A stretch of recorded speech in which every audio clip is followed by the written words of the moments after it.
Hello, everyone, and welcome to another episode of What Do You Know with Joe. I have the great coach Josh Pastner with me. Josh, thank you so much for joining, as well as he just popped off now, but we have the assistant athletic director as well, Mike. But Josh, thank you so much for joining.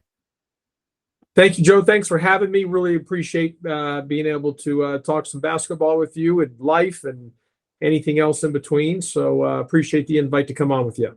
Absolutely. Yeah, no, we love talking to all different individuals, all kind of backgrounds, intelligent individuals such as yourself. And we want to learn more, and especially, with such a great background you have and being so much around basketball, this will be, a great topic to discuss. So we'll go ahead and jump right into it.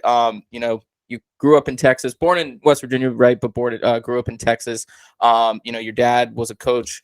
Was it basketball 24/7? Was it always basketball, or did you play some other sports in Texas? As I know that's a big, there's a lot of sports going on there. Yeah, I played all the sports. I mean, I played baseball, football, Hmm. soccer. I mean, I golfed, tennis. I mean, There I it is. I just love sports. And but I do remember when I was in fifth grade, I remember turning to my dad. I was watching the Lakers versus Celtics on one of the national networks, and I said, if I want to stay involved in the game of basketball. And I said, the next best thing to playing, if I wasn't going to be able to make it in the NBA, I thought the next best thing to playing was coaching. Hmm. And I really put a lot of my energies into that, knowing that at fifth grade at that time, that's what I wanted to do. And so, Yeah. um, yes, I worked my tail off to try to be playing the NBA, Yeah. obviously. But once I got to the University of Arizona, I played at the University of Arizona. Hmm. Once I got there, I recognized I wasn't going to make it to the NBA. I recognized how good those guys were. But like I said, prior to that, way back before, I really focused, put my energies, Hmm. and really locked in on what I wanted to do. That's crazy. I mean, in the fifth grade, being like, I know I'm ready to, I could do that. I mean, a lot of people, like me in the fifth grade, I had no idea. I didn't even know what I wanted lunch for the next day. Like, that's crazy. But Well, one of my things that I really believe, Joe, do you like going by Joseph or Joe, or does it matter? Joe's good. Joe's great. Joe's If good. I if Okay, it's Joseph, I'm usually in trouble. okay, there you go. But one of my things I'm a big believer in, Joe, is that, and it's actually in one of my sayings that we talk about is driven, and and Mm. and this is not about me or anything. I'm just saying in general. I really believe if you look at anyone in any walk of life, ones who really are high achievers, and I am not talking about myself. I'm just saying in a general what I believe, because you're talking about fifth grade. I really believe a big key for success is being highly self-motivated, Hmm. being internally driven. I Right. think that's a really key characteristic if you find ones, because when you're a highly driven or highly self-motivated, you usually have a lot of passion. Right. And when you have high motivation, self-motivation, and great passion, that leads to, a job well done in whatever it may be. And it's sort of like, someone that goes to the hospital.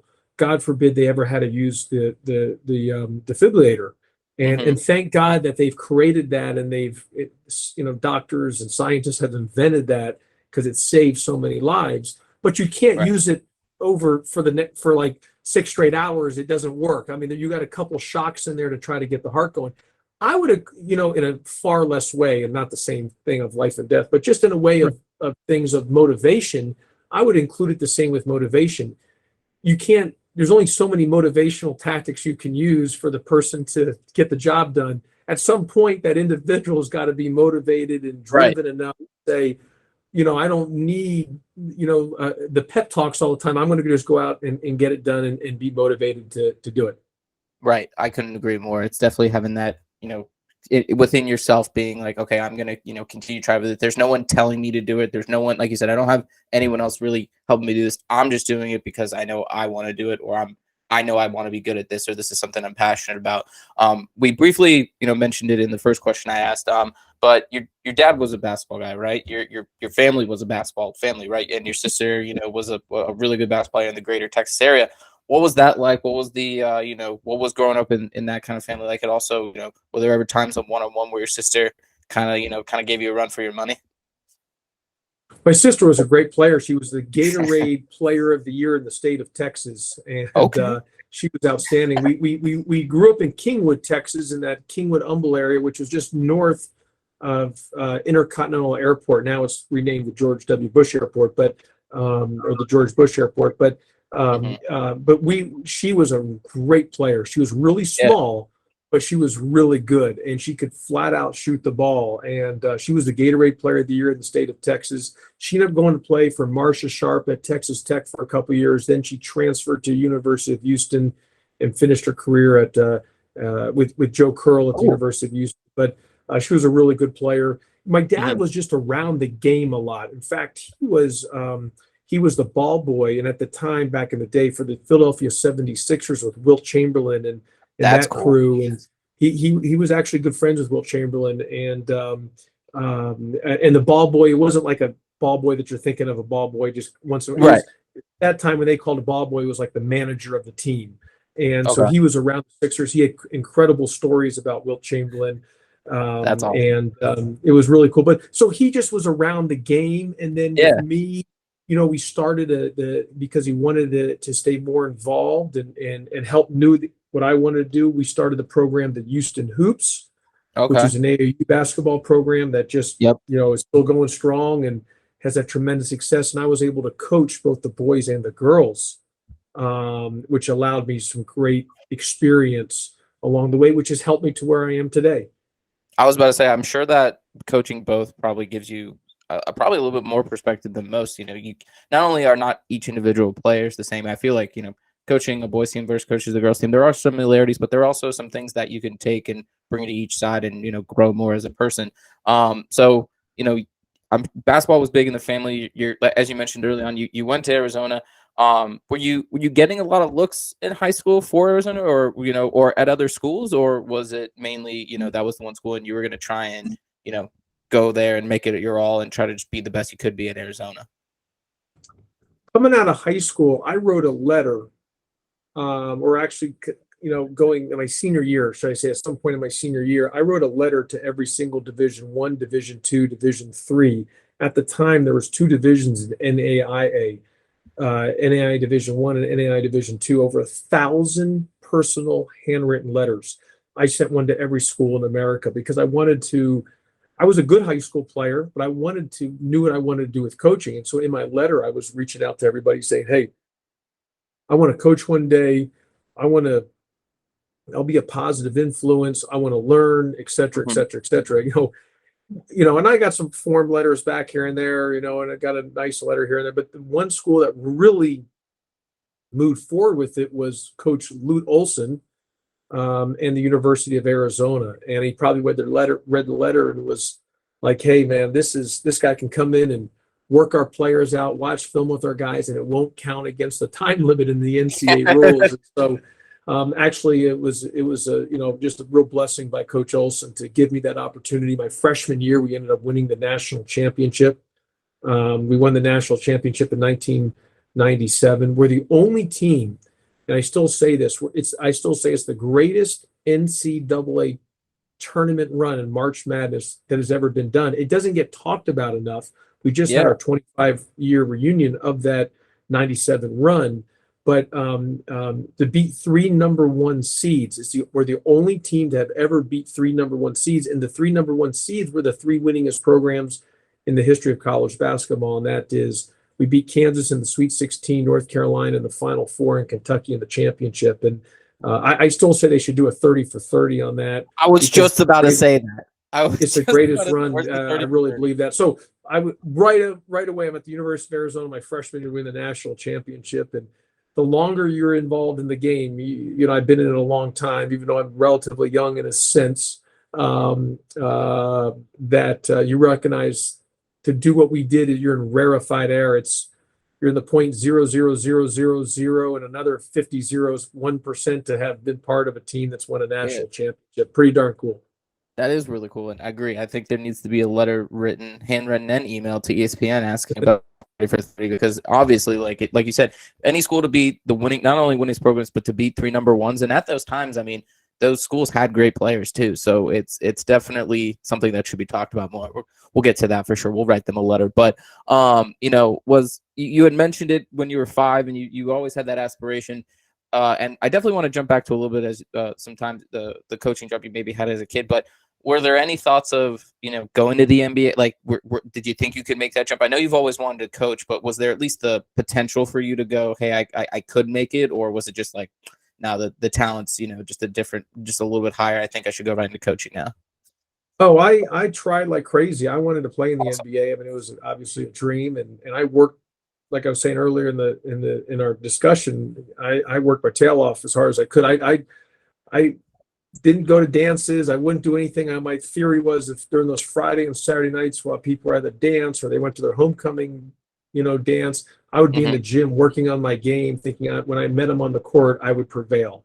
Yeah. And I was just wired that way. And so I really believed that I was a good enough shooter and a good enough player that I could make it. And I worked and worked and worked. It wasn't until I showed up at the University of Arizona in late August and was at the first pickup game that I played. Within 5 minutes, I recognized it's over. Like, there's zero chance, not happening. And I just knew because I thought Yeah. maybe I could be like a Steve Kerr, because Steve Kerr went to the University of Arizona. Steve Kerr is now the Golden State Warriors, Yeah. coach, won multiple championships, but he played for a long time in the NBA and won Yeah. the Yeah. Chicago Bulls with Michael Jordan, the San Antonio Spurs, won championships as a player. But I was saying, hey, if Steve Kerr can do it, why can't I? He's a Yeah. smaller guy and he was an elite shooter. But of course, Steve Kerr is a really good basketball player.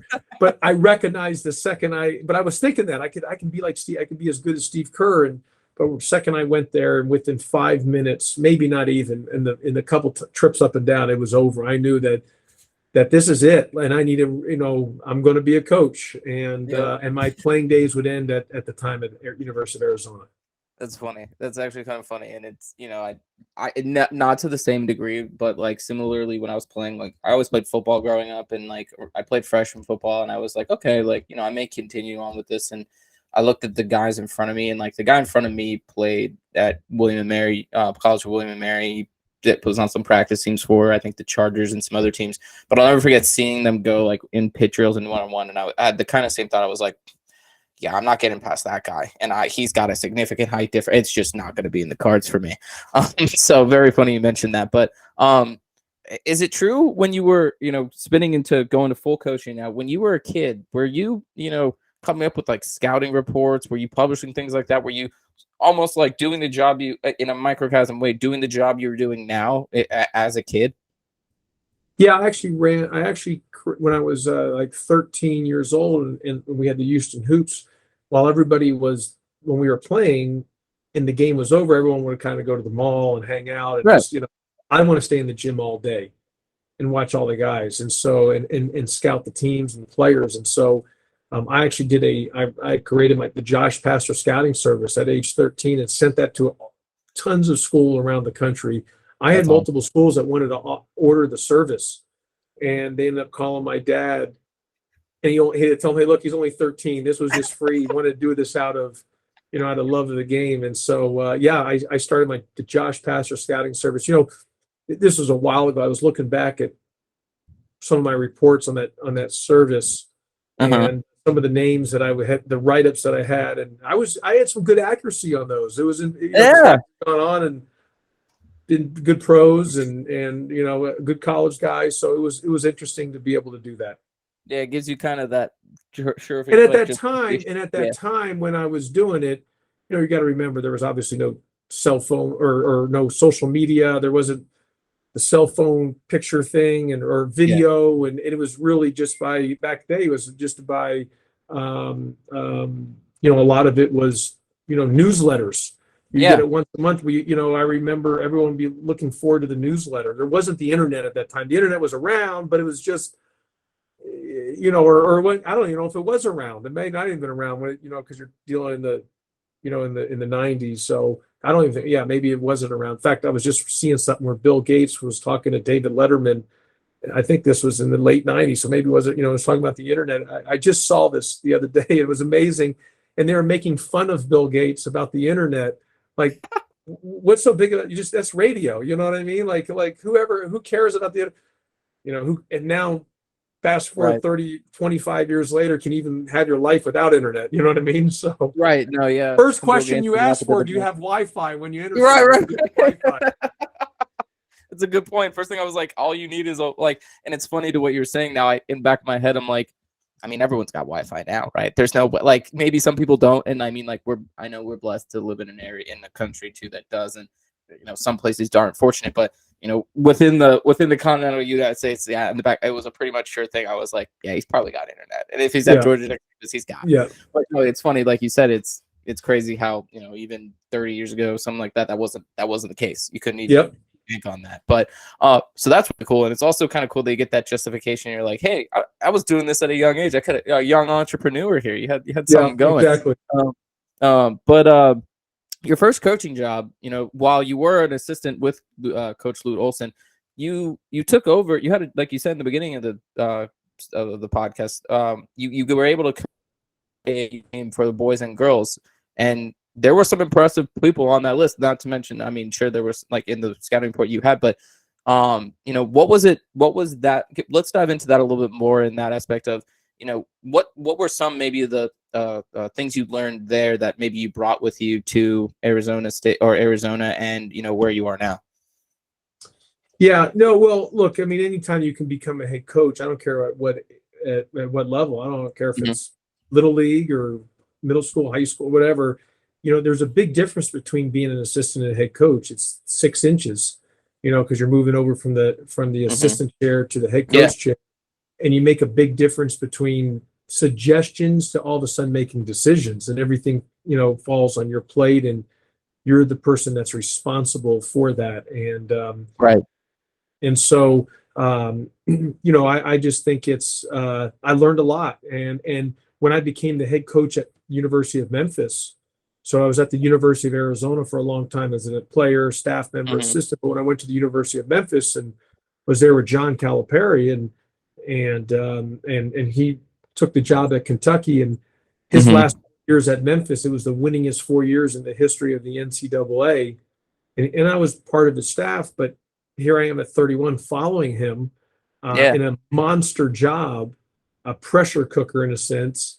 And a lot of the experience, yes, things I've learned from Coach Olson and Coach Calipari, two Hall of Famers, two of the best to ever do it. I learned a lot from them, but I had to go back to some of my experiences as coaching the Houston Hoops, both the boys and the girls teams, as a head Mm-hmm. coach, to be as ready as I could be for those first, for that first part of my journey as a head coach.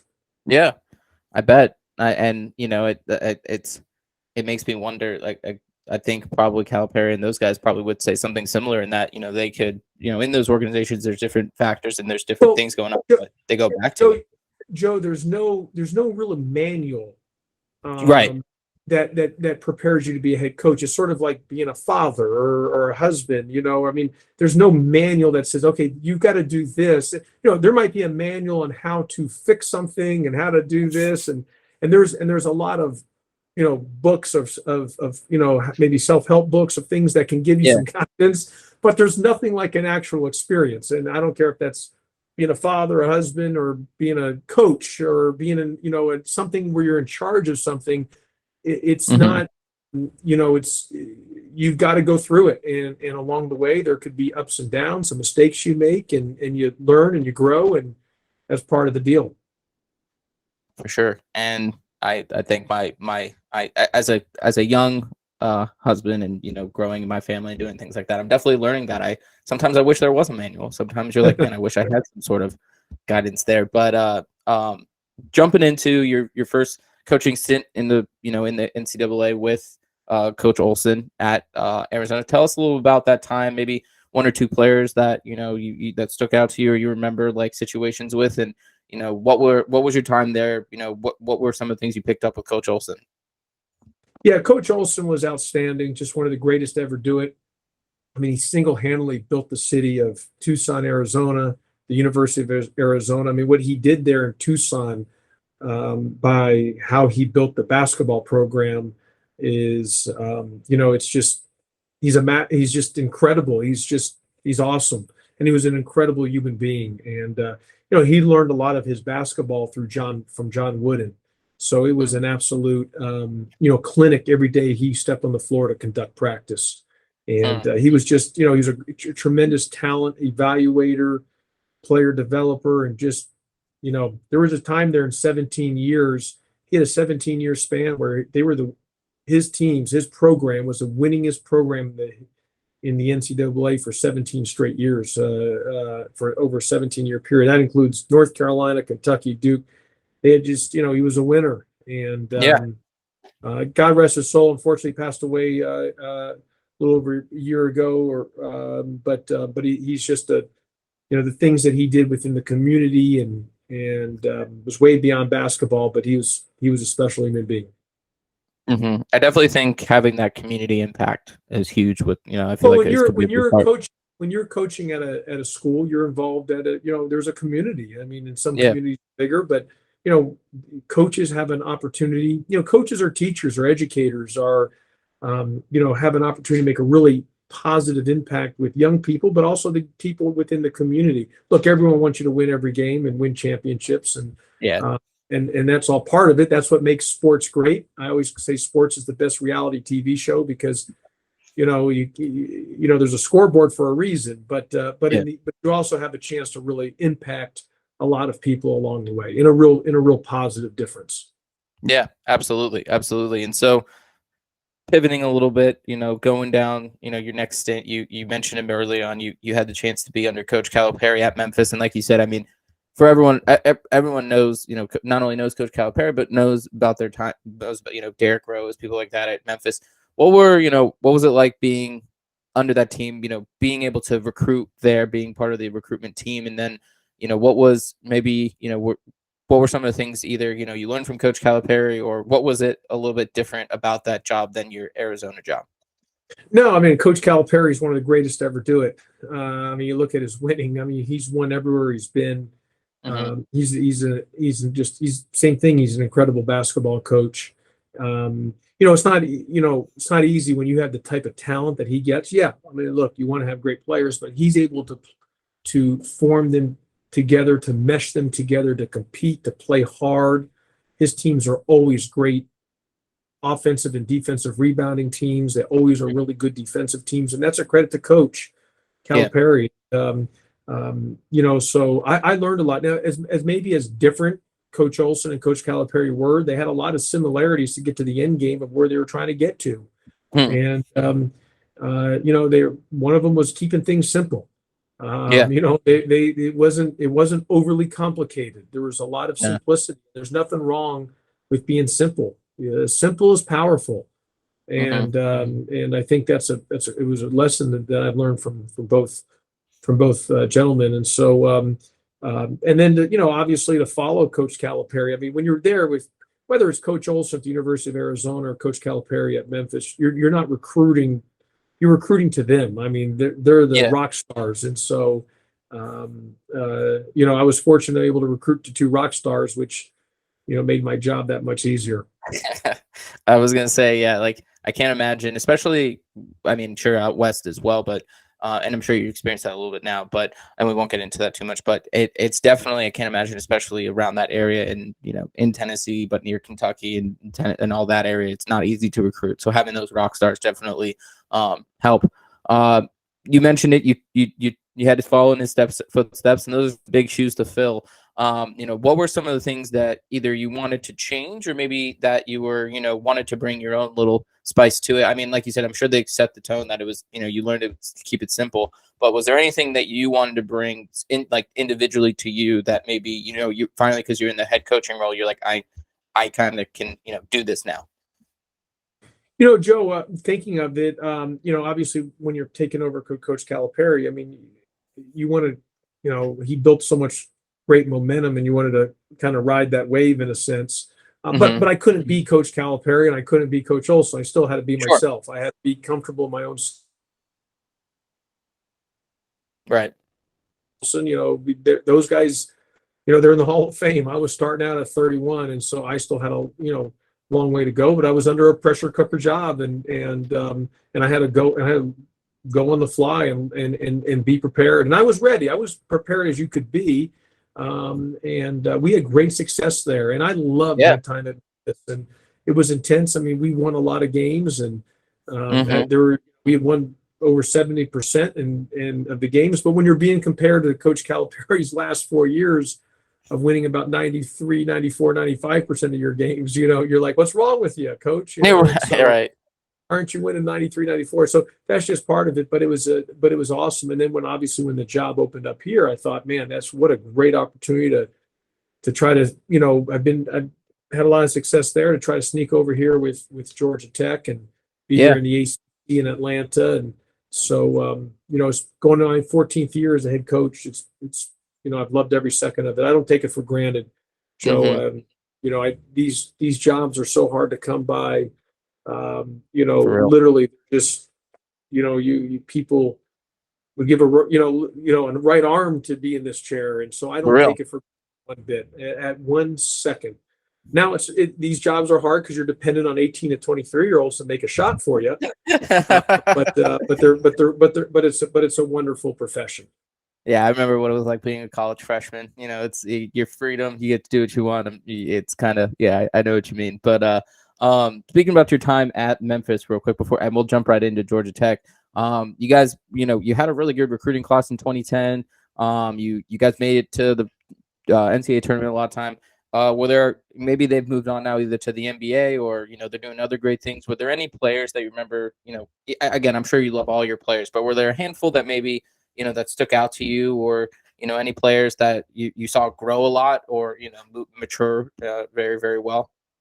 We had great recruiting classes at Memphis. I mean, one time we had the number one recruiting class. I Right. had multiple top five recruiting classes. We signed a bunch of McDonald's All-Americans. But every player that I coached was special to me, and I loved every single human being and that I was able to be around, and even ones that maybe I had to dismiss from the team for a reason, or and today we're close. I mean, it's just, Yeah. you know, I I I love every young man that I was able to coach and be around, and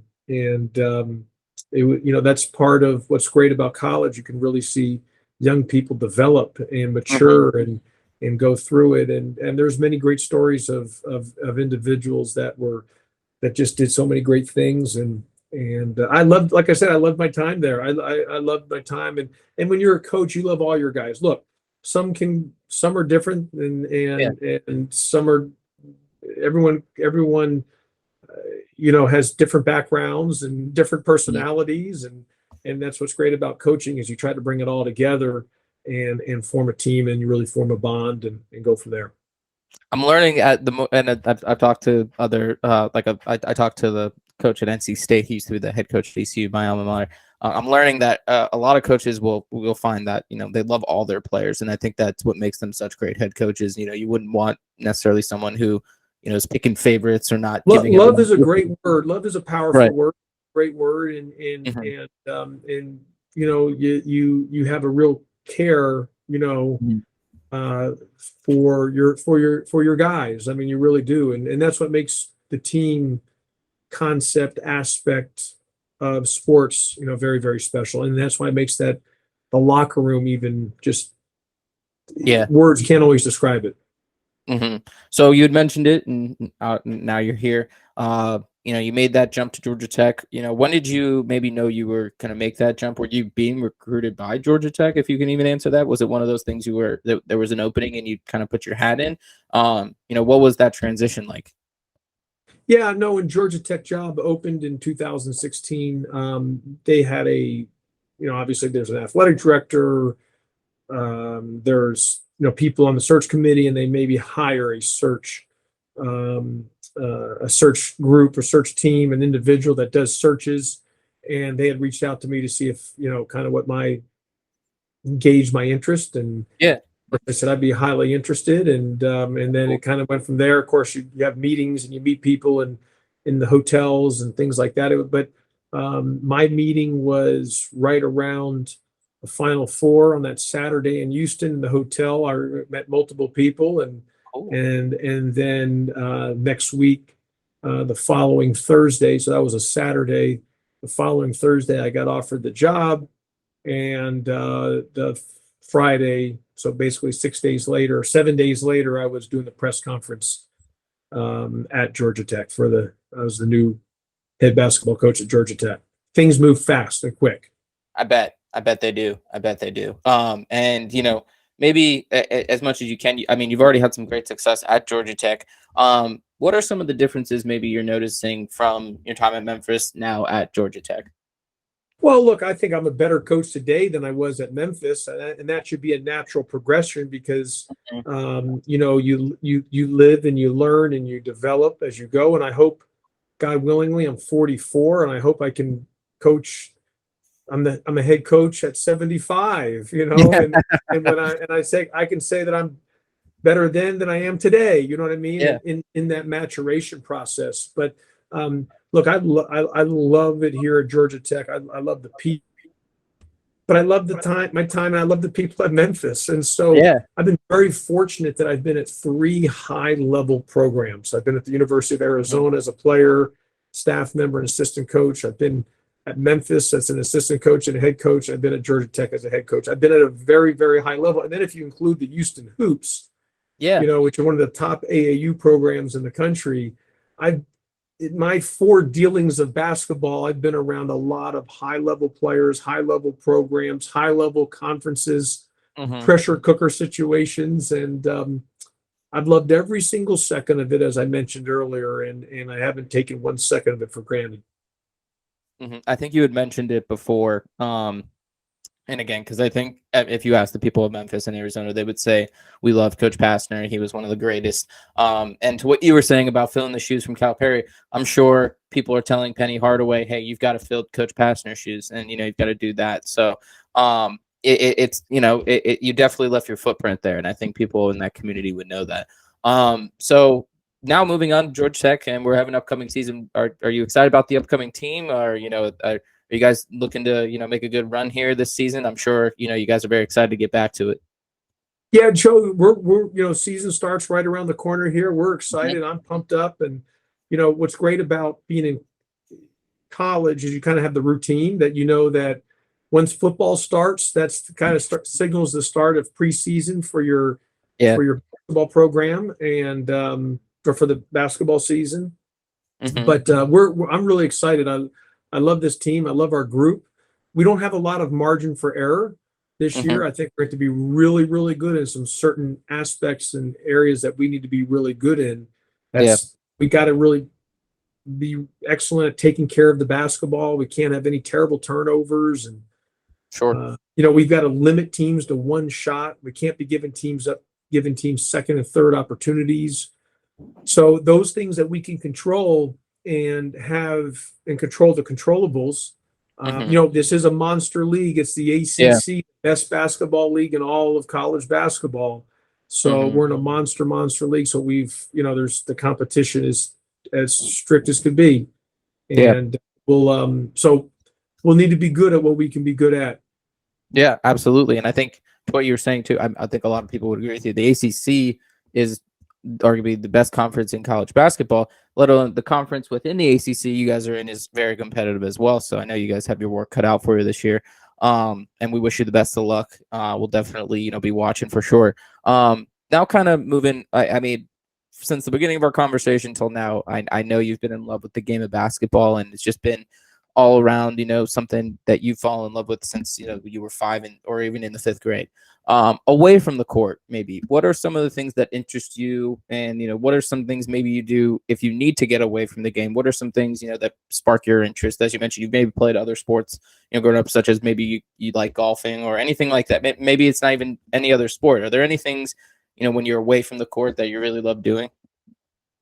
Look, I mean, I'm a pretty simple guy, and as I mentioned earlier, I like simplicity. But no, I love watching other sports. I love watching sports. I try to exercise. I really enjoy exercising. I like to exercise outdoor. I Yeah. love being around my family. I got a wife and young kids, and I really enjoy going home and being with them. And um, and I love to eat. If I'm probably eat too much, but I look at food as one of life's enjoyments. So Heck yeah. I have a tendency to eat up quite a bit, but that's why I got exercise. But I Hmm. do enjoy eating. But no, I mean I have an appreciation for whatever it may be. I mean, I have appreciation for when you're sitting outside and I've got my little son sitting in my lap, and you look at the trees and you're thinking, man, just or the birds flying through, or just the sun Hmm. comes up, and just life is. If you ask what I enjoy life. I really, really love life. You know what's amazing, Joe? When you go to sleep at night, there's 7 billion people in the world, and when you Yeah. go to sleep at night, there's nobody. Like, it's not like you go to sleep and you hit a button and say, okay, wake me up in the morning. I mean, Mhm.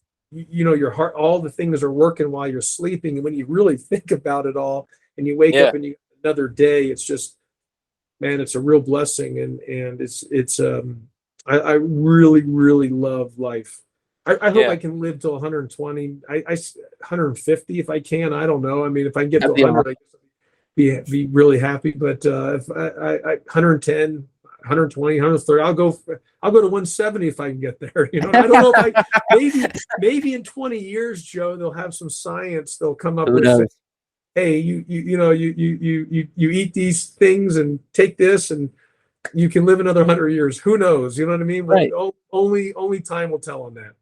Absolutely. I think even if it's microcosm of it, we talked about 30 years ago, no one would have believed we were just saying, yeah, easily for you to get internet, no problem. Joe, 30 It's years ago, you and I couldn't be doing this on. exactly, I mean, exactly. Who you knows? know, Exactly. so yeah. You bring a great point there, and that question you brought up, I actually, and it goes back to what we were saying. I have a question right after this one before I let you go, but one of the last questions I want to ask you was, are there any topics or issues that one of the main things about my show that I like doing and speaking to so many different individuals is educating myself on things that obviously I've learned a lot about college basketball today and year history, but certain topics, certain interests of people that are important to them that not a lot of people or such as myself would know, and I just love educating myself on things like that. Are there any either topics, issues, interests other than life that you wish more people knew about, or you wish more people would get more exposure on besides the 1997 championship? No, I mean, look, I mean, now these days you can get whatever you need to get, through the internet and through Mhm. social media and stuff on that. But I guess if there's anything of a topic, just more about just the preciousness of and the quickness and the shortness of how life is, and how Yeah. literally every day is a real gift. How literally every heartbeat is a real gift. Every breath is a real gift. And I'm just being kind of how, if you're looking at other topics, I just think that's really important for all of us around the world, the 7 billion people, Yeah. to know that, just, man, life is so short and so precious, and Hmm. try to enjoy every day, and I guess that would be the topic that I would bring up a little more, Yeah. but that's just me. No, I think it's true, and it kind of leads to my next question. I can ask you this because I know by the time this episode airs, it'll be publicly announced. But my wife and I did just find out we were about to have our first child coming up this, and kind of what we were talking about in the beginning. No one gives you a manual, no one gives you anything that says, hey, you're about to become a dad, or you're about to, even when I was getting married, you're about to be a husband. Do these 8 things. What's maybe one thing you would a little maybe word of advice maybe you'd give me being potentially becoming a new father, what's one thing, maybe you would pass down as knowledge, going into fatherhood? Well, first of all, congratulations to you and your wife. What a Thank you. blessing.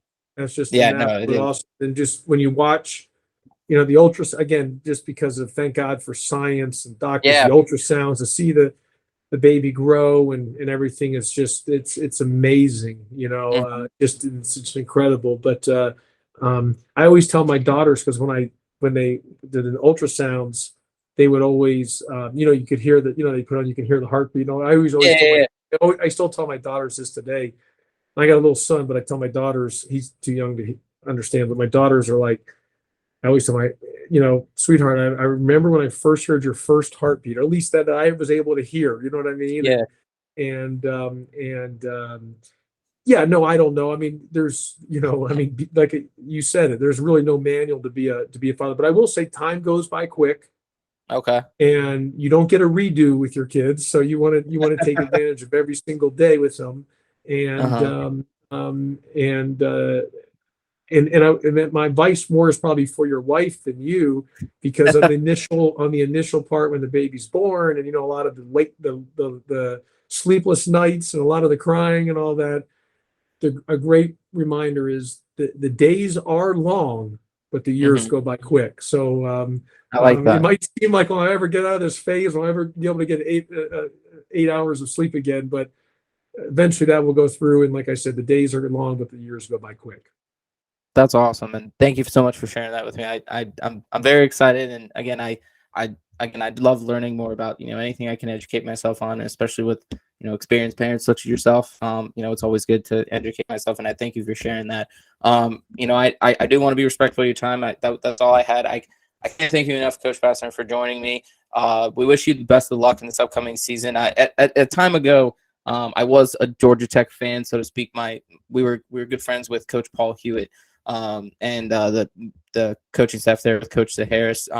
And I used to always remember back when they were in the ACC, going to Maryland, driving up to. I'm in the Virginia area, so driving to Maryland to go see the Georgia Tech go ahead and play against the Terrapins. Even when like Chris Bosh was there, it was really cool just to kind of see about those things. So you definitely gained another fan Well, of you. Coach Hewitt is one of the great coaches here at Georgia Tech history, had incredible Yeah, success and a well-deserved and long overdue honor for Coach Hewitt. He's getting inducted into the Georgia Tech Hall of Fame, and that's will be awesome. I inducted know. this fall, and well-deserved, Cool. long overdue. And he's an incredible coach. I mean, you don't obviously had a lot of pro players and he had a lot of Yeah, success here at Georgia Tech, but you don't get to the national championship game without being really, really good at what you do. So absolutely. yeah, absolutely. Coach Hewitt had a tremendous career here as a head coach at Georgia Tech. Absolutely. And, I didn't know that. That's actually really cool. Definitely have to tune into that and check that out when it happens. And again, we wish you the best of luck, Coach. We wish you the best, not only with the team, but with your family. Wish you the best of health. And I can't thank you enough for joining me. It's been a pleasure. Joe, thanks for having me on. Congratulations to you and your wife, and Thank you. good health to your wife and to the newborn. And as long as you have your health, you really are a true billionaire, not a millionaire, but a billionaire, because that's really in the end, that's all that matters, is having good health. Absolutely. Blessings to you and to your family. You too, Coach. You too. Have a great one. Enjoy the day. And we'll talk to you again hopefully soon. You're a friend of the podcast. So we hope to talk to you again down the future. But, have a great day. Thank you, Joe. All right. Thanks.